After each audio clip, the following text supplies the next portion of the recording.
You've felt it.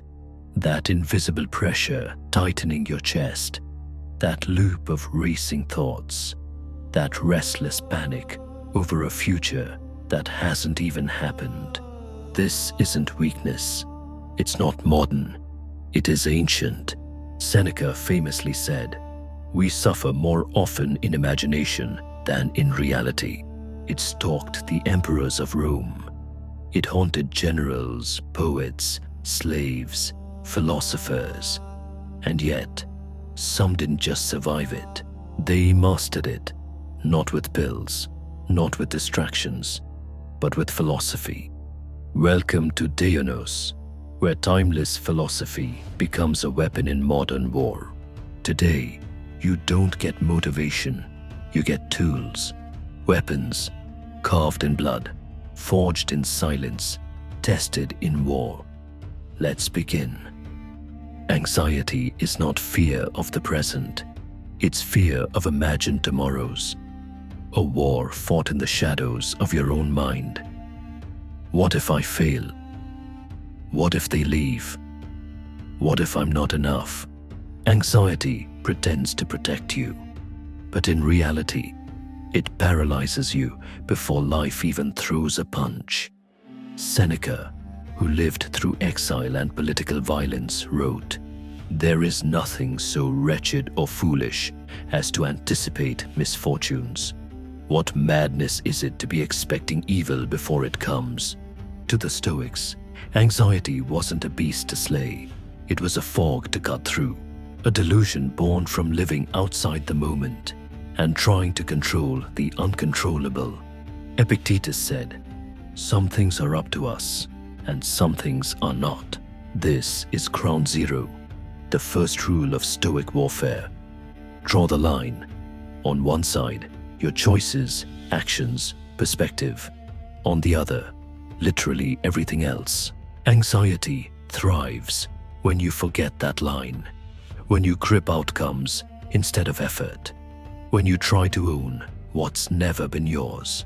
Marcus Aurelius, emperor of the known world, said it simply, "You have power over your mind, not outside events.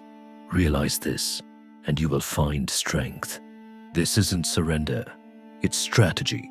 Every moment you spend worrying about the storm outside is a moment you're not sharpening your sword. Let go, not because you don't care, but because obsession is weakness disguised as control. Let's not dodge the truth. At the root of every anxious spiral is one thing: death, the fear of loss, of endings, of disappearing without ever truly living. But the Stoics didn't run from death. They invited it to the table. Epictetus said, "I cannot escape death, but I can escape the fear of it." Memento mori, remember, you must die, wasn't a slogan. It was spiritual armor. Seneca wrote, "He who fears death will never do anything worthy of a man who is alive." Modern life runs from death. The Stoic turns and bows to it, because once you accept your mortality, you stop wasting your life pretending you're immortal. You stop fearing judgment. You stop delaying your mission. You stop apologizing for being alive. Compared to the grave, your inbox can wait. Seneca said, "Set aside a certain number of days, wear rough dress, eat little, and ask yourself, is this what I feared?" This wasn't metaphor, it was training. Modern culture says, seek comfort. The Stoic says, seek strength. Seneca wore rags, fasted, slept on the ground, by choice, not for ego, but for immunity. Because when life hits you with discomfort, and you've trained for it voluntarily, you are already immune. Try it. Go without for a day. Sleep on the floor.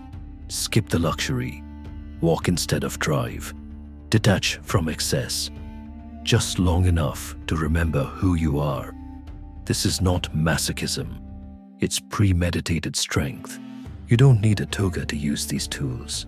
You need a journal, a breath, a backbone. Here's your modern arsenal. Each morning, draw 2 columns. What I control, what I don't. Focus like a sniper. Let everything else dissolve. Imagine it going wrong.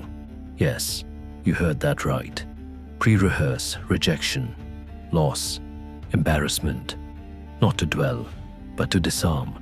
When reality hits, your mind has already seen it. You don't flinch.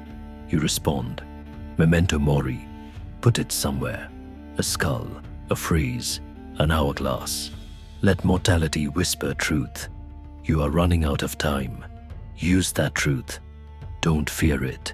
Fast, train, withdraw, endure something ugly before life forces you to.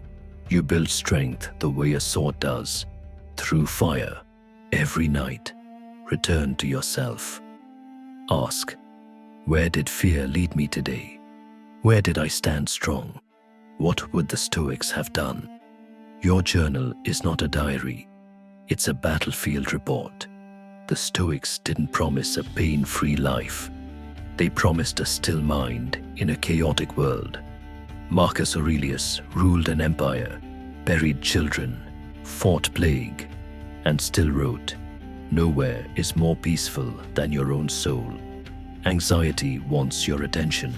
It feeds on your reaction. The Stoic gives it nothing. Stillness is not silence. It's sovereignty.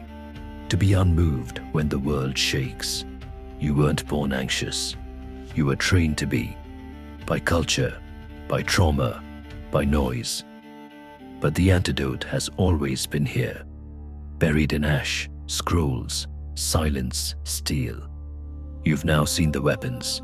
The only question left is, will you use them?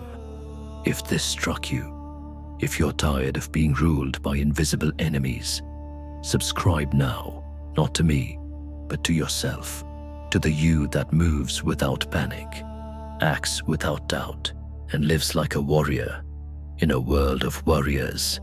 This is Deionos, where ancient warriors whisper through modern minds.